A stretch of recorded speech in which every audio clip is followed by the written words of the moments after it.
اعوذ باللہ من الشیطان الرجیم بسم اللہ الرحمن الرحیم الذين ينفقون في السراء والضراء والكاظمين الغيظ والعافين عن الناس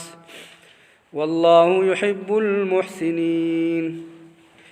والذين إذا فعلوا فاحشة أو ظلموا أنفسهم ذكروا الله فاستغفروا لذنوبهم ومن يغفر الذنوب إلا الله ولم يصروا على ما فعلوا وهم يعلمون أولئك جزاؤهم مغفرة من ربهم وجنات تجري من تحتها الأنهار خالدين فيها ونعم اجر العاملین۔ سورہ آل عمران آیت نمبر 134 رکوع نمبر 5۔ الذین کم خلق چی ينفقون خرچ کوي فی السراء پا خوشحالی کی والضراء او پا بدحالی کی والکاظمین او زغمی الغیظ غصہ والعافین او معاف کوي عن الناس خلق والله يحب المحسنین او الله دوست لري نیکان خلق والذین او هغه خلق اذا فعلوا هر کله چې وکړي فاحشة سبت کار او ظلموا یا ظلم وکړي انفسهم پزانون خپل باندې ذکر الله نو الله یادوي فاستغفروا لذنوبهم او بخنه غواړي د خپل ګناهونو ومن يغفر الذنوب وسوق بخلشي گناهنا الا الله سوا د الله نا ولم يصروا او غوي اصرار نکوي على ما په هغه سباني فعلوا چاغوي وکړي وهم يعلمون او حال دادي چاغو پوهيږي اولئك دغ خلق جزاؤهم چې بدله د دوی مغفرة بخندا من ربهم د جانب در خپلنا وجنات او باغون دی تجری چی بهیگی من تحتها لاندی داغینا الانهار نهرنا خالدین فیها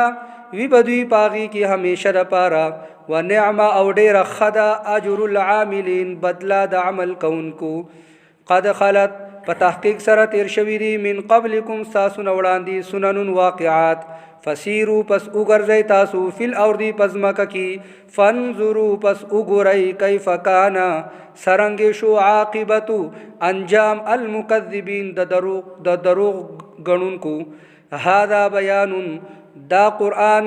بیان دی للناس خلق لرا وہدن او ہدایت دی وموعظت او نصیحت دی للمتقین دا پارا دا پرزگارانو۔ پرونی سبق کی اللہ فرمائلو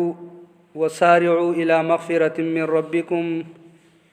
وجنة عرضها السماوات والارض اعدت للمتقین چې الله رب ذوالجلال دا دومره لوی جنت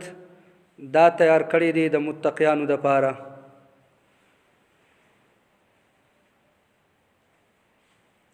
په شروع کې ذالک الکتاب لا ریب فیہ ھدی للمتقین، التهم اللہ رب ذوالجلال فرمایلی و چې دا قرآن دا ہدایت دی د متقیانو۔ نو متقیان خلق سوق دی نو التهم اللہ فرمایو الذین یؤمنون بالغیب ویقیمون الصلاة ومما رزقناهم ينفقون والذین یؤمنون بما انزل الیک وما انزل من قبلک۔ نو التهم د متقیانو صفات چې هغه بیان کړي وس مزید الله داغ متقیان چې د چاره لپاره الله رب ذوالجلال جنت تیار کړی دی نو د هغوی صفات چې هغه بیانوي۔ د بعضی صفاتو تعلق هغه د حقوق الله سره دی او د بعضی صفاتو تعلق د حقوق العباد سره دی، چې دا متقیان خلق د دوی د خلق سره څنګه معامله ده، د بندگانو د حقوق بارکی د دوی سره معاملې دي، او د دې متقیانو د الله سره چې څنګه معامله ده، نو په حقوق العباد کې متقیان څنګه دي؟ لکه د یو سیز وضاحت واله کېږي چې زما او ستا کله معامله د یو بل سره راشي نو پته به ولګي چې دا پلانې ښه دی او دا پلانې بد دی. که زه زما په باره کې څوک تپوس کوي چې یاره دا پلانې مولي صاحب څنګه دی، نو دا به د بټخیلې او د ښار د خلکو نه به تپوس نه کېږي، بلکې د دې د علاقې د خلکو نه به تپوس کېږي چې زما سحر او ماښام او ټول وخت چې دی زما دلته تېرېږي. نو زما دلته د بندګانو سره او د خلکو سره چې دی معامله څنګه ده؟ نو دلته الله چې دی نو د متقیانو چې کم صفات بیانوي نو هغه صفات په دې انداز بیانوي چې په حقوق العباد کې دغه خلک څنګه دي او په حقوق الله کې څنګه دي. نو اول نمبر باندې الله رب ذوالجلال د متقیانو هغه صفات چې د کم تعلق د حقوق العباد سره دی اول هغه بیانوي. الانکه د بندگانو د حقوق نه د الله حقوق چې هغه ډېر اهمیت لري، خو لیکن الله رب ذوالجلال د حقوق العباد مخکې بیانوي او بیا وروسته چې حقوق الله بیانوي. دا غي مفسرین جواب دا کوي چې ځکه الله رب ذوالجلال د بندگانو د حقوق چې د متقیانو د بندگانو سره دا قسمه معاملات ځکه د متقیانو پرهیزګاران دي، نو دا ځکه مخکې حقوق العباد بیانوي چې ګوره الله رب ذوالجلال چې کم حقوق دي په بندگانو باندې، وسکه بنده د الله د حقوق خیال اوساتي نو پدې کې الله رب ذوالجلال په خزانو کې زیاتې نه پیدا کیږي. یعنی د الله چې د کم حق دی پر بنده باندې او دا بنده هغه پوره دغه حق ادا کړي د الله، نو د الله په لویۍ کې چې نو زیاتوالی نه پیدا کیږي. یا قبل فرض د الله چې کم حق دی په دې بندګانو باندې او دا بنده د الله د حق نه ادا کوي، نو دې نه چې د الله په لویۍ کې بس کمی راشي. نو کدا بنده د الله حق ادا کوي نو دا د خپل ځان لپاره رخي، دا د خپل ځان لپاره. وسکه بالفرض دا بنده د الله په حقوق کې قسم کمی راولي، نو ما خو تاسو ته وی چې د الله په حقوق کې یو سړی کمی راولي نو د الله بادشاہي ته به کیسه کمی نه رسی، خو صرف او صرف د په د باندې د الله حق او د ادا نه کړلو نو د هغه عذاب او سزا به ته ملاويږي. خو لیکن الله غفور الرحیم دی. کدا انسان د الله په حق کې کمی راولي نو ممکن ده چې الله رب ذوالجلال بدل د توبې توفیق ورکړي او دی به توبه وکړي او د توبه په ذریعہ باندې به الله رب ذوالجلال د هغه ګناهونه او کم خپل حق چې هغه به وته معاف کړي. خو لیکن چې حقوق العباد کم دي نو هغه دا ډیره سخته مسله ده، دا ډیره نازک چې دی مسله ده چې د انسان په ذمہ باندې د بنده په ذمہ باندې کدا الله حق پاتې شو نو ممکن ده د الله د ذات نه چې الله به وته د توبې توفیق ورکړي او معاف به کړي ورته. خو لیکن کدا انسان او د دې بنده په ذمہ باندې د بندګانو حقوق پاتې شولو نو الله چې دی نو د بل بنده حق چې هغه بیا نه معاف کوي تر څو پورې چې هغه بنده چې دی معاف کړي نه. نو چونکې په دې اعتبار باندې د بندګانو هغه حقوق چې هغه ډیر اهمیت لري ځکه اول الله هغه بیانوي.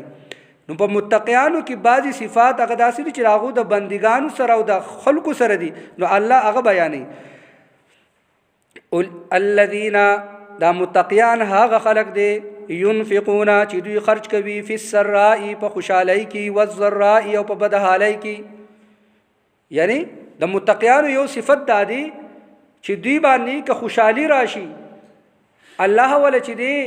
د مال په شکل کې چې دی نو لوی نعمت ورکړلو، لوی دولت ولا ورکړلو، او دی په دغه دولت په حالت کې چې دی نو دی د الله نافرمانی نه کوي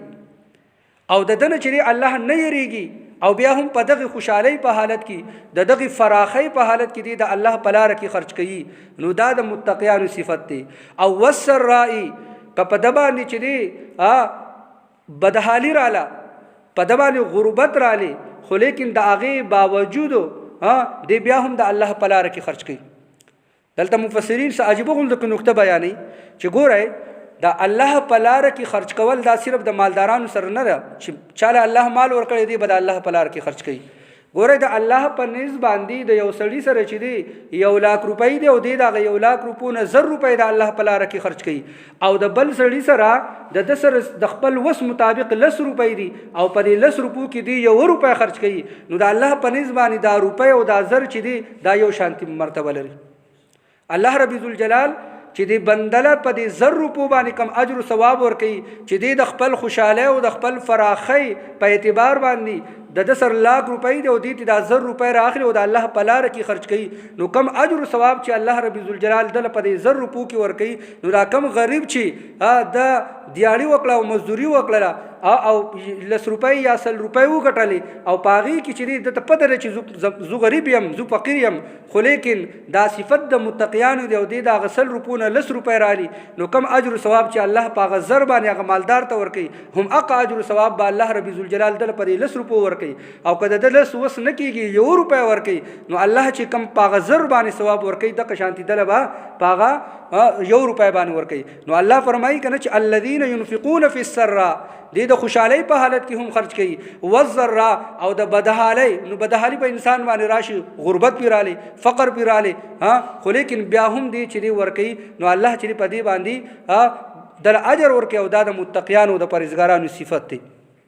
نو که مونږ ځان په متقیانو کې شمارو په پرهیزګارانو کې شمارو، نو بیا پر خپل مال باندې چې تاله نه وهو، دا خپل مال بیا په بینکونو کې نه یګدو، دا خپل مال چې دی په خپل کورونو کې چې سنبال نه یګدو، بلکې دغه مال کې چې دی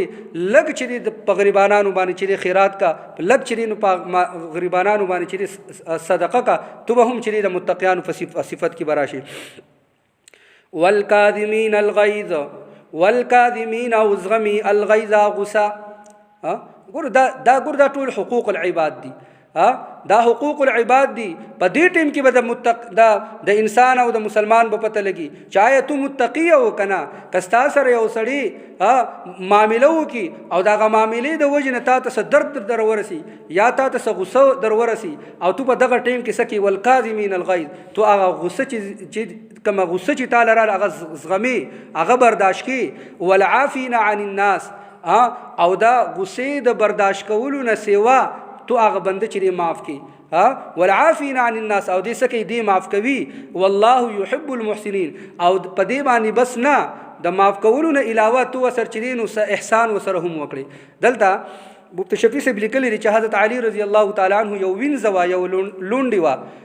او حضرت علی رضی الله تعالی عنہ چې او دس کولو نو دې وینځي وته چې او با اچولې، نو دا غینه هغه لوټه خطا شوله چې د حضرت علی رضی الله تعالی عنہ جامع چې هغه لم دی شولې، نو دا غصه چې دی نو دا انساني فطرت دی، دا خامخا راځي. بس اگر چې هغه صحابي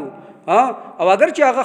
خلیفہ پاتې شوی دی، خو لیکن دا غصه فطری امر دی دا انسان ته چې دی هغه راځي. نو حضرت علی رضی الله تعالی عنہ هغه حالت چې هغه بدل شو، هغه وینځي چې وکتله چې حضرت علی رضی الله تعالی عنہ چې دی نو هغه غصه دی، نو په هغه ټیم کې ورته دی وینځي والکاظمین الغیظ.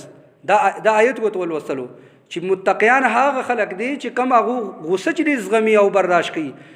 نو د حضرت علی رضی الله تعالی عنہ هغه حالت چې یکدم چې هغه بدل شلو. بیا وته د وینځ په ځل کې دا و چې کېدی شي هغه غصه خو ختم شوی، خو لیکن زی کچرته معاف کړي نه ما، نو دی ورته ورپسې دا آیت والعافین عن الناس، هغه ورته وی چې بس ما تو معاف کړي،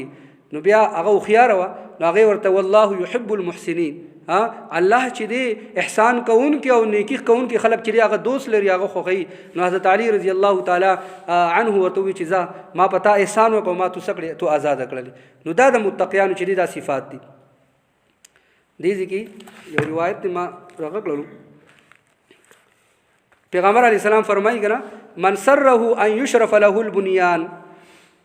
چې کم کس دا غواړي چې الله رب ذوالجلال مال په جنت کې غټ غټ محلات چې هغه تیار کړي وترفع له الدرجات، او کم کس دا غواړي چې الله رب ذوالجلال د درجې چې هغه اوچته کړي فليعفو عن من ظلمه. دا خبره چې دا ډیره سخت ده، خو عمل ډیر ګران دی په دې باندې. پکار د چې معاف کې هغه کس څوک چې په باندې ظلم وکي، ستاسو څوک ظلم وکي نو تو هغه معاف کنو، الله رب ذوالجلال بددی په بدل کې تعالی چې دین په جنت کې به محلات جوړ کی، ستاسو درجه به چې هغه اوچته کی. ويعطي من حرمه، او هغه ته ورکی څوک چې تا محرومه کوي. دیس وسوک وکیږي چې تا څوک محروم کوي تعالی څوک نه درکوي او تو ولا ورکي. الله پیغمبر علیه السلام فرمایي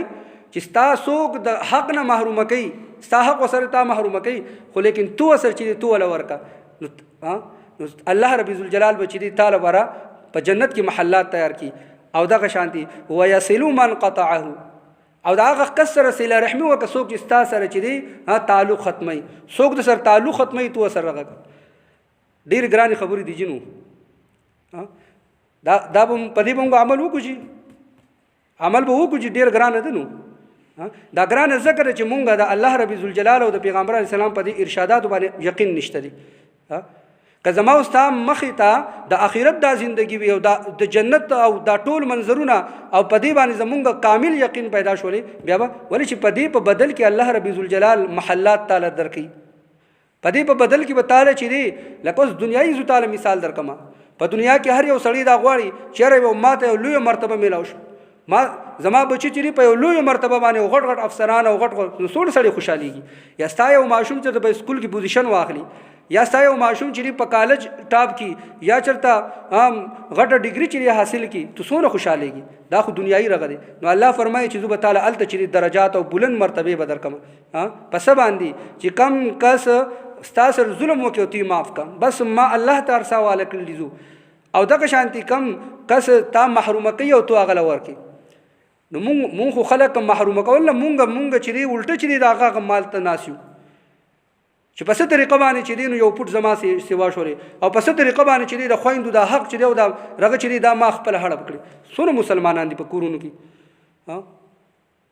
د یو مور ابای او د یو پلار نه پیدا شوی هغه خوریانی چې هغه موږ د معلوم نسونه راغلو چې هغه د باقاعده حق دی دا څه د رور پر خور باندې احسان نه دی دا سره حق دی. او دا روایت ما اوریدلې دی